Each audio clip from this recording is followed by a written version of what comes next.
all around us. It's in our minds, it's in our spaces. Melissa is a hopeful who simplifies organizing.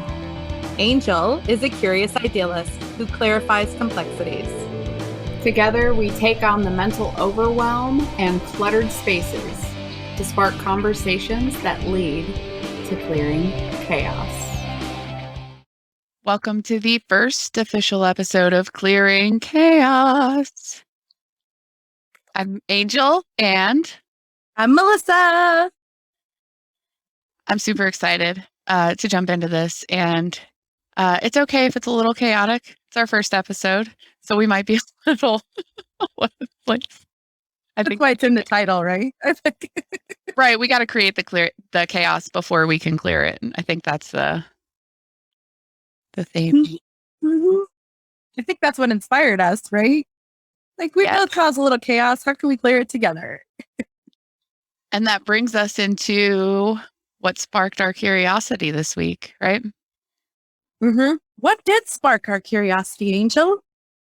The idea of podcasting with a friend. Is it a good idea? We're going to have to let the audience decide that, I think. I guess we'll see. Yes. The answer is yes. Yes. I think it's a great idea. Mm-hmm. So I've heard some conversations come up about stuff like this, collaborating with friends, or choosing to create collaborationships. Nope. It's going to be one of those words that's just going to be in the no category for all things Melissa. Collaboration, nope. Collaboration, nope. Well, that just sounds like you're against collaboration. No. The collaboration, no. Okay, so podcasting with a friend and collaboration shift. Yes, there you go.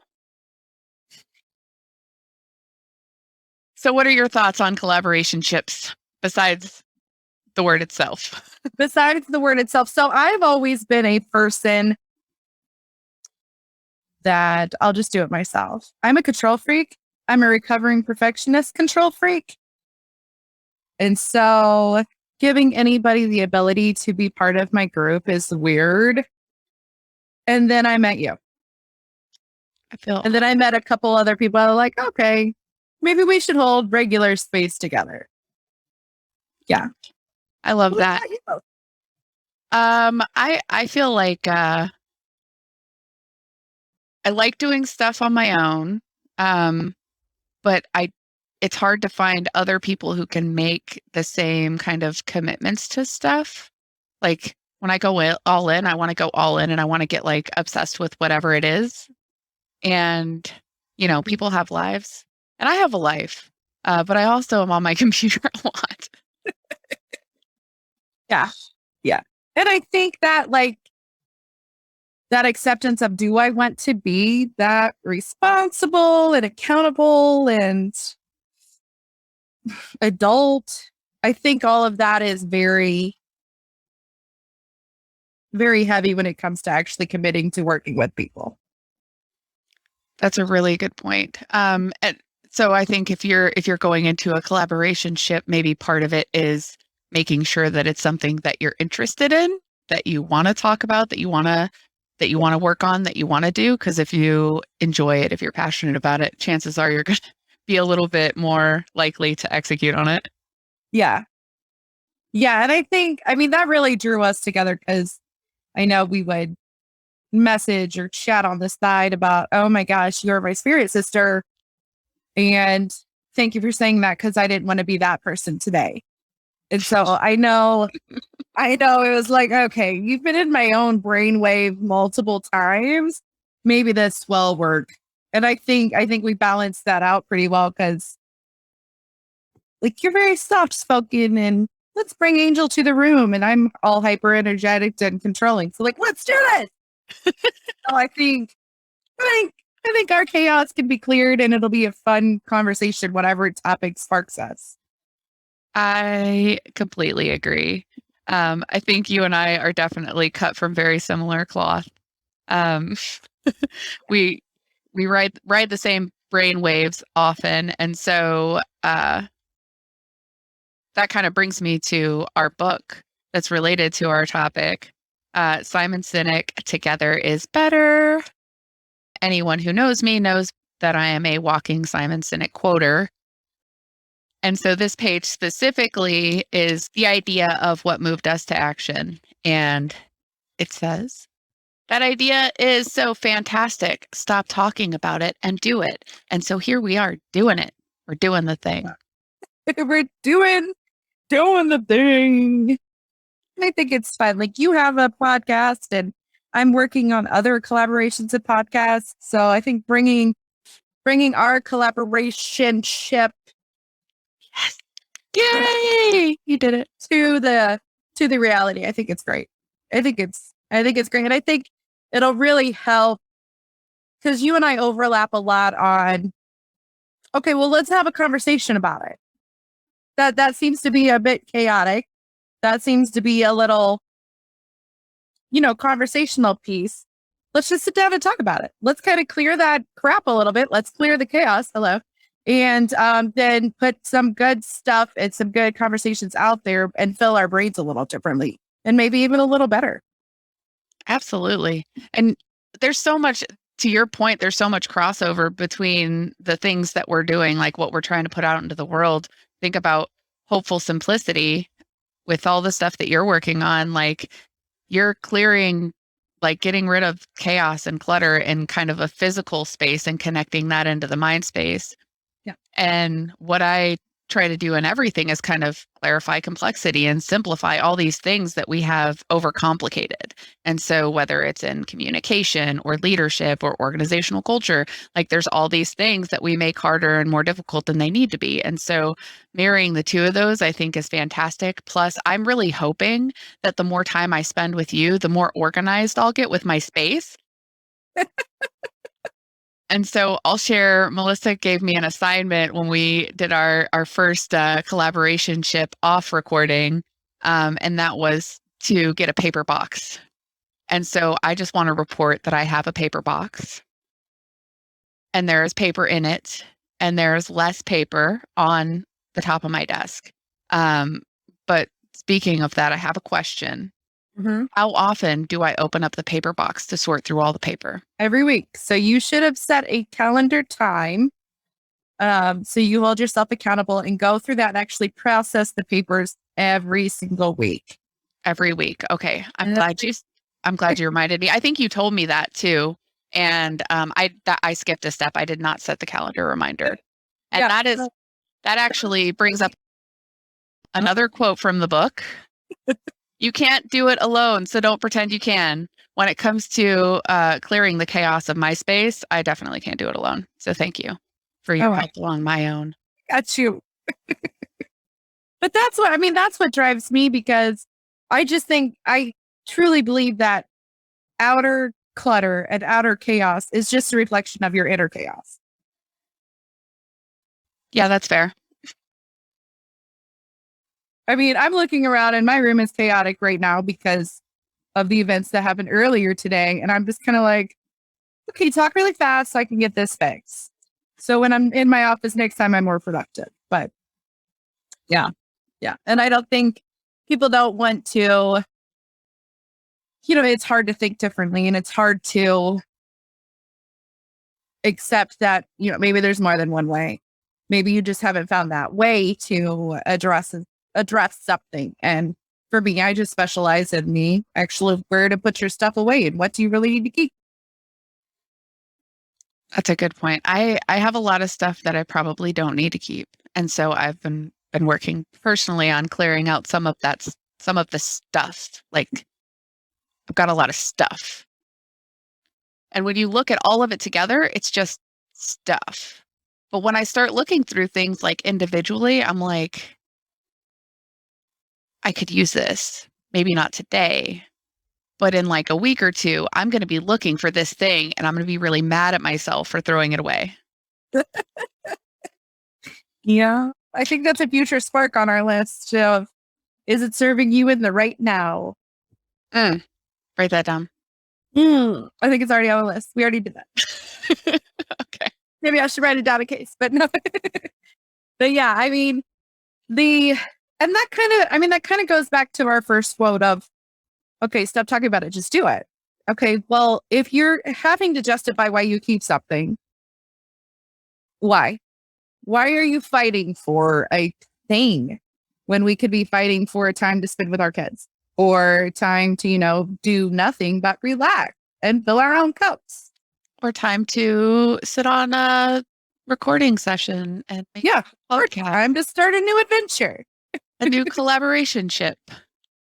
So what do you think, I want to go back to the collaborationship thing. What do you think are some of the challenges that could come up in a collaborationship, or challenges that you and I might face in like building this thing together? Let's talk about that.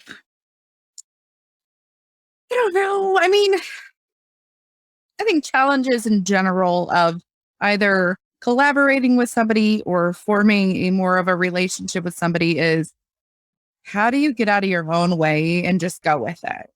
Because I know me personally, I'm like, I'm going to sit here and I'm going to think of every single scenario that may or may not happen. And then I'm going to get in my own head about these scenarios that may or may not happen instead of just being present. And then you want to come at it. It's like, okay, well, if this negative thing happens, what am I going to do? And so I think building a collaborationship, it's just going to be hard. It's just going to be a hard word for me, or any type of deepened connection. I think one of the biggest challenges is getting out of our own heads. That's true. We create clutter in our minds, worrying about things that haven't happened yet. It reminds me of something that John Gordon talks about. He talks about faith over fear. And it's not faith in the religious sense. It's believing in a future that's positive. And so if faith is believing in a future that's positive and fear is believing in a future that's negative, like, why wouldn't you choose to believe in the positive one? Like, neither one has happened yet. There's no way to know exactly what's going to happen. None of us are future tellers. At least I'm not. I think there are probably some out there who might be, but I don't know how accurate they are. So I generally choose faith over fear. I choose to believe in a positive future. And that's kind of what I try to direct my mind to. Instead of worrying about what could go wrong, I wonder what could go right. And then I try to take action towards that positive future. Yeah. And so was that like something you realized that was something you wanted to work on personally? Or have you always been programmed that way, like even in your younger years? I mean, I think that generally speaking, there's a genetic element to it. Something that I'm just a more positive person that's like ingrained in me to a certain point. But if you go back to like the science of happiness, like whether somebody is more of a happy person or an unhappy person, the things that contribute to that, there's like 50% of it is genetic. Like there's this big genetic piece to it. You have a predisposition to be more positive, more happy, or you have a predisposition to be more negative. But there's like this whole other part of it. 10% of it is circumstance, and 40% of it is just based on your own attitudes and expectations and habits. And so 40% of it, that's a huge chunk that you actually have control over, no matter what your circumstances or genetic makeup. There's a big part of it that you are in control of. Yeah. And so it's probably easier for me because I think I'm on that side of that. I think that genetic predisposition for me is probably always leaned more to the positive. But definitely the awareness of the part that I can control, because I could very easily go into a negative headspace if I made that decision to do that. So I definitely put effort into making sure I don't. Now, do you have so when you recognize that you're going into let's call it a negative spiral, like something Catastrophizing. Yes. Like, do you recognize that you're going in that direction? And then I'm curious to know how you recognize it, how long it may or may not take you to actually give it okay, fine, I'm sitting in this suck for too long. I better do something about it. And then how do you pull yourself out of it? That is a great question. For That was me, a lot of questions. that was like, okay, where do I start? For me personally, it's I don't always recognize it. Having a general awareness of it and being like, the more you think about something, the more it's a part of your life, right? And so the things that I think about and focus on tend to be related to positive psychology, effective communication, that kind of stuff. And so having that as a constant reminder tends to make me a little bit more aware when I start to go down that way. And so I try to redirect myself. I try to, instead of saying the stuff out loud and putting that negativity onto the people around me, I try to write stuff down. Or sometimes I just go on a rant and try to add humor to it so that it at least has a little bit of levity included. And having an accountability buddy helps. So one of my best friends in the world, Evelyn, she, her and I, we talk about, everything. And so if I've had like a difficult day or a challenging situation, I'll start ranting to her. And then she redirects me by asking me what went right today. Or, okay, let's really quick. We kind of do this to each other really quick. Tell me 3 things that you're grateful for right now. And so having people in your life that redirect you is super helpful too. What about you? Yeah. So there's times where I just want to stay in this bad mood and pout and be a little B today. And so then I do. Especially like if there's no one here to hold me accountable, like if my partner's busy or my son's traveling or at his dad's, I'm like, nope, I'm just gonna sit here and eat crappy food and watch Downton Abbey and feel sorry for myself. And then, like a couple days roll by, I was like, oh, I have been so unproductive. This is not the person I want to be. So it takes a couple days to snap yourself out of it. Yeah, for me, I recognize it and I'm like, I don't even care. Type of thing, like there are times now, and that's when I'm left to my own devices. If there's people around me, I tend to be more positive for the space around me. And I don't always give that if it's just me. Sometimes I'm like, well, nobody's scared. It doesn't matter. So in our collaboration with this podcast, if you're in that mode, what's something that I could do to help pull you out of that? Or what would be a good way for me to respond to keep our communication going well and keep us headed in the right direction? I think just communicating is always good, because then I know if I'm spending time with people, like as we spend time together, as we are accountable to putting a clearing chaos message out, that makes me want to be present and want to be fully intentional in our conversations and in our time together, because you get to be that party for me when I'm in a cranky mode, right? So it's like, no, this ain't you. This is on me. I needed a nap, right? So, and I have no intentions of dumpling, like putting dumpling. Like dumpling. Oh, can I have dumplings with like some chicken broth and a snack, please? But like, you know what I mean? Like, I don't want to project my ugly onto you, because that ain't your problem. And so I'm very intentional about keeping my crap to myself and sorting through it, because that's not a fair weight to put on somebody else. It sounds like getting into the mindset of being in service of other people is kind of how you break out of it. If somebody else is listening to this and considering having a collaboration, maybe think about when you're doing that collaboration, be in service of each other and whatever the bigger idea is behind what you're trying to do. Yeah, definitely. Like if you want to collaborate with somebody, if you want to build that collaborationship, I think you need to come into this space with the intention of why you're coming to the space. Like I know right before this, I'm like, We're gonna let all that S go. Like, just let it go, because that's not what I want to bring here. So you have to be very intentional if you are wanting to do a collaboration with somebody or build a relationship with somebody or have a hard conversation. You need to be very intentional when you enter the space. What if they intentionally want to make other people as frustrated with the world as they are? Well, then I'm hoping the other people on the other end go, okay, I hear what you're saying, but that's not the headspace I want today. Thank you. And I walk away. Like, I have no problems. And even my friends, if I'm in I'm like, look, I love you and I want to help you and I want to support you. I don't have the headspace for this. Can I call you back when I do? And I think if you're getting that energy and if you're like, oh, we're going to build a relationship. And then after a few times, you're like, ooh, you know what? This really isn't working in the direction I thought I would. Sorry, I'm out. I think people need to have their own confidence to believe in their own heads, go with their own guts.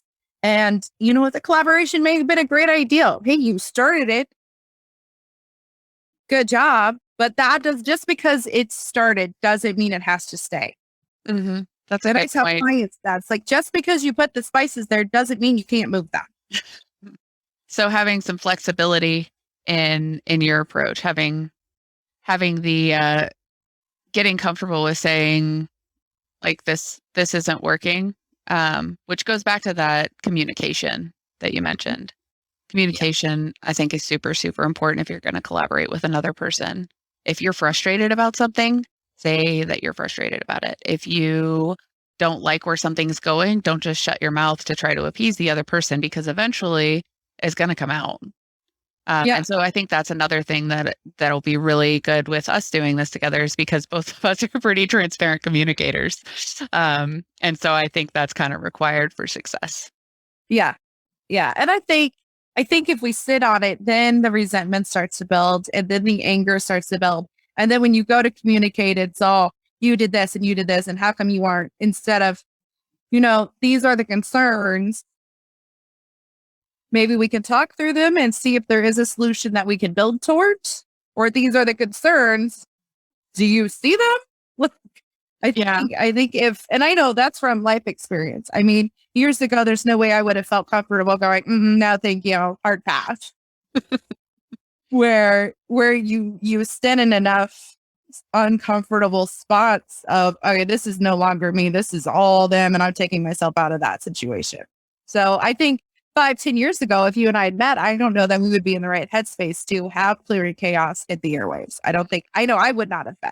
No, I wouldn't have been either. I think the things that I've learned over the last 5 or 10 years have like drastically changed how I approach a lot of things. Like the fact that you said, you consider me kind of soft-spoken, like, and somebody else mentioned that the other day, like I guess that's how I'm perceived, was like kind of soft. I think it's just the tone of your voice. I know you're a very opinionated person, but the tone and presence of your voice and energy is just like, cool, we can have a conversation. I'm like this squeaky wheel. It's like, what is that noise? And make it stop. So 5 or 10 years ago, Angel was a little bit different. A lot more outspoken and like wanted to talk more than I wanted to listen. And that's been a big shift. And so I think listening is probably a good thing to mention when talking about collaboration, because you don't learn anything if you're talking all the time and you can't hear the other person's ideas, benefit from their ideas. You can't find a good middle ground or figure out, like, one person alone can only do so much, but when you can take two people's ideas and really hear the other person and mesh those ideas together, you can create something that's even better. Yeah. Gotta listen. Mm-hmm. I agree. I like it that we're both like, that's our thinking faces match. And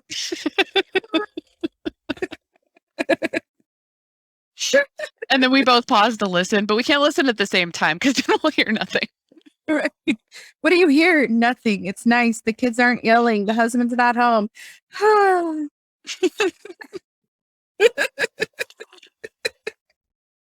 That's probably wrong. And I think that kind of brings in the next page that I had earmarked related to this conversation is to go fast, go alone. To go far, go together. If you want to accomplish something, you can do a lot more with two people than you can with one. Yep. I think that's a good one. I think that is the perfect quote for our collaborationship episode.